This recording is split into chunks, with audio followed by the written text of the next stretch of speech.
Looks like we're live on Facebook. My name is Mandy and I am with Project Recovery Iowa. And I have with me today Chelsea, who's going to be talking with us about grief and loss, Amanda Panda, and it all falls under the umbrella of what's the name of your Every overall step, every organization? step. Yes, Every Step. every step. And she can, thank you. She will clarify that all for us. So Project Recovery Iowa, just a little background information, is a FEMA funded grant that the state applied for. It becomes available when something is declared a disaster, and the pandemic was declared a disaster, and then along came the derecho. And we've also provided some assistance to the Winterset area after they had those tornadoes. So Project Recovery Iowa is just additional emotional support for folks in the event of a disaster, because there's oftentimes an overwhelming kind of need for that counseling support. So it's a free service, but we also want you all to be aware of that it's a temporary service, and there's all kinds of fantastic resources across the state, like Every Step and Amanda Panda. So Chelsea, help us understand a little bit about how Amanda Panda and Every Step can help us. Yeah, absolutely. So just to give a little bit of background on Amanda the Panda and Every Step and how they come together. So Amanda the Panda is an organization that's been around for years and years. I think 1980 was when Amanda the Panda was started, if I remember correctly. A lot of people in the community are familiar with the name Amanda the Panda and not so much Every Step. So Every Step is a newer organization. Every Step is an organization that took several nonprofits that were already existing in the area and merged them together and created Every Step. So the nonprofits were Amanda the Panda, Hospice of Central Iowa, Visiting Nurse Services, and I think a couple of other small nonprofits as well. And so I believe it was 2018 that Every Step merged all of these together and called it Every Step. They named it Every Step because it's supposed to say or signify we're with you every step of the way, because we offer services from birth to end of life. We've got programs for pregnant moms all the way up through hospice. So Amanda the Panda, the reason that we still keep the Amanda the Panda in there is just because so many people know about it. It's such a special organization that's been around for a long time. And so we want to honor that. So we say we're Every Step Grief and Loss, home of Amanda the Panda. It's kind of a mouthful, but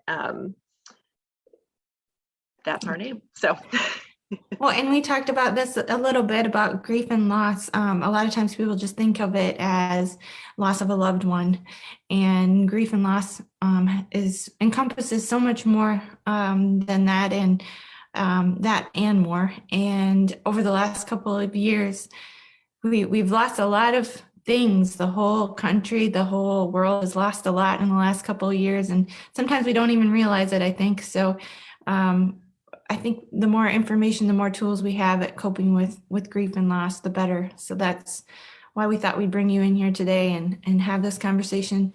I don't know what are your thoughts on that as far as grief and loss and what you're seeing as far as needs? yeah. So you're so right that when we hear of grief and loss, we automatically think, someone has passed away. And while that is definitely a huge part of grief and loss, there are so many other types of losses as well. There's actually 7 different types of losses. They kind of have them categorized into different parts.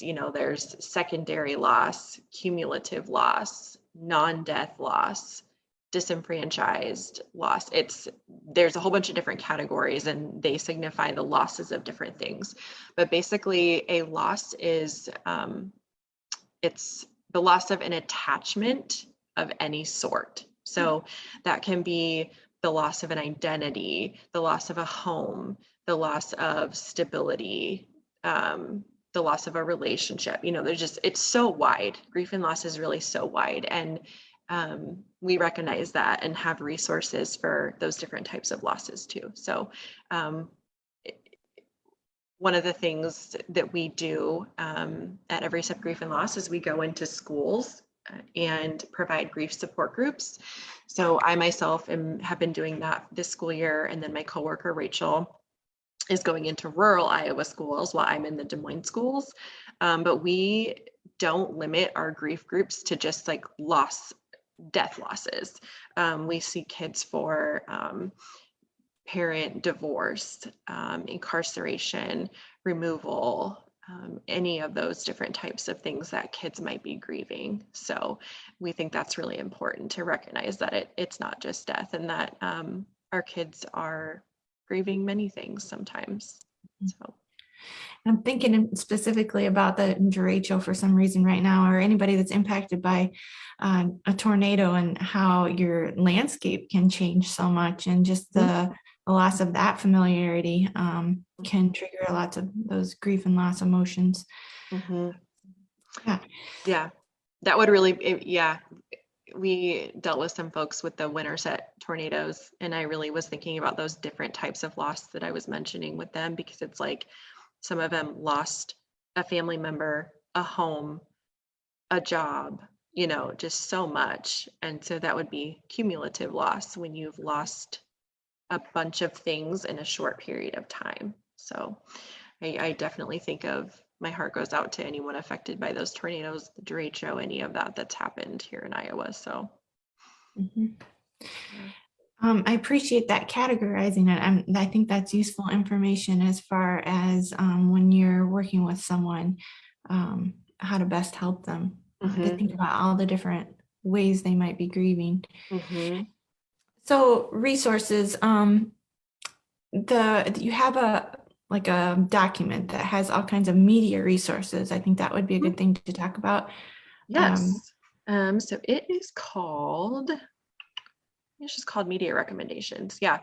So we've just got a 1-page, and on it, it has different podcasts that we recommend, websites that we recommend, books that we recommend, journals that we recommend, just things for people who are grieving, all sorts of different things. And they can kind of look through and say, this podcast seems like it might fit what I'm looking for, or this journal or this book. And so we like to give that out for people who do like to read, or do like to learn to cope with their grief in different alternative ways than maybe just seeing a therapist or attending a support group. So we like to give those options as well. And that's something I can definitely provide for you guys to give out, because I do think it's really helpful. So. And I like that, not resources aren't one size fit all.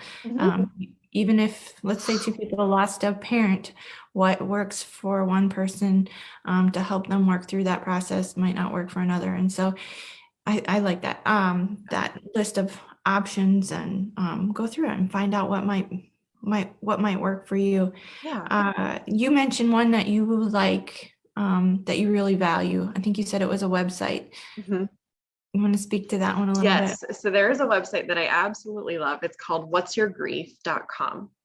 So whatsyourgrief.com just has, literally hundreds of options on there, of articles, of webinars you can watch, just so much. You could just click through the website all day. It's just really great. I've taken some trainings on there, just read a lot of articles. That's where I learned about the 7 different types of loss, and it really goes through and explains all of those in detail. It's really great. I took a webinar on there about grief photography. I've taken ones on traumatic loss, and those are for anybody. If you're just interested in watching those, you don't have to be a grief professional. You can just go on there and access that. So I just think it has a lot of really great information, and as staff, we utilize that website a lot. So whatsyourgrief.com. Whatsyourgrief.com. And I'm thinking about the books that you recommend, or the journals and some of those materials. Are there suggestions for a variety of ages? Yes, the one sheet that I'm talking about, that's the media recommendation, that is specifically for adults. However, we have other resources and the one sheets for kids as well. So I've got a list of books that we recommend you reading with children after a loss. yeah, they're just separated basically by adults and children. So And I'll put the links to this material and I can post that PDF yeah. in this Parenting in Difficult Times group. If anybody has any questions, I'll monitor the chat here and I can relay those to Chelsea. So let me know if you have any questions for Chelsea. You were talking about in-person services. A lot of those are kind of close to the Des Moines area. We were specifically talking about a weekend-long camp that you have for all ages of kids. And that you said is in September.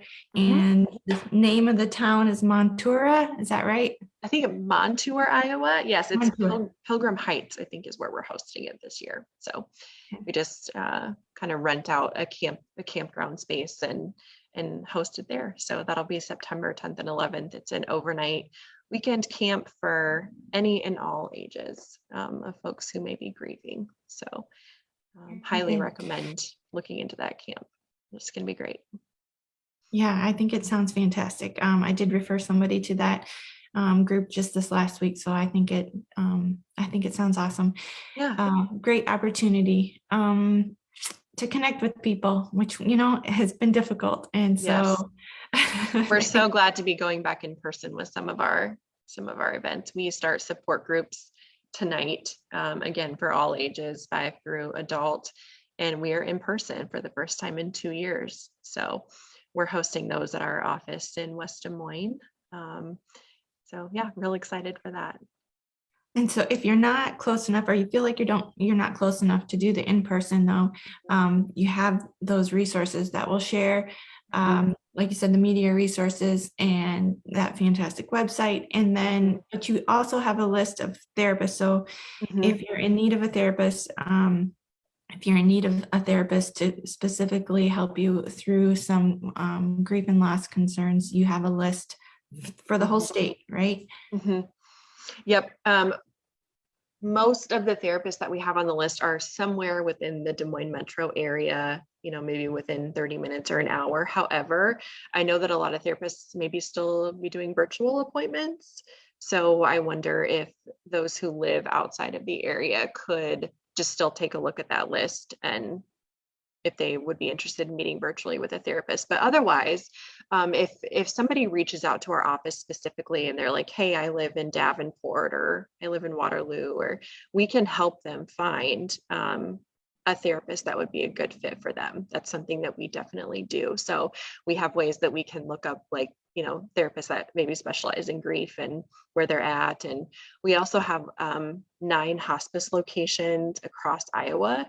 So those are not just in Des Moines, those are all across Iowa. And so we have connections with staff members at those hospice locations, which is helpful because they know resources in different areas than what I would know. So I reach out to them and say, hey, I've got this family in another city that you're close by. Do you know of a good therapist that we want to recommend? So we can work with anyone, no matter where you live.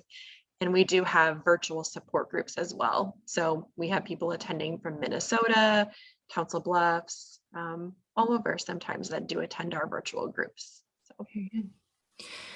You have just a couple minutes left. What do you want people to know? Do you have any, pointers to help people? I just think that I just want people to know that you don't have to do this alone. If your family is grieving something, your child is grieving something, you are grieving something, there are people who care and there are people who are here to help. And even if you don't know what it is that you need help with, but you just want to touch base with somebody, we'll talk to you on the phone about maybe some options. We truly want people to reach out for us and to us and get the help that they need. And like I said, even if you don't know what that is, or you just want to ask some questions or bounce some things off of us, we're here. And we don't want people to go through grief and loss alone. So if there's anything that we can help with, and we've got so many resources just for almost anything you can think of. So I'd be so happy to connect with anybody on a personal level about what might be best for them. Very good. Good. Yeah. Lisa's watching live and she says, great information. Thank you. Thanks for watching, Lisa. Well, we'll share all those resources and put those links. You can also reach out to projectrecoveryiowa.org and we can get you connected with Every Step and Amanda the Panda too.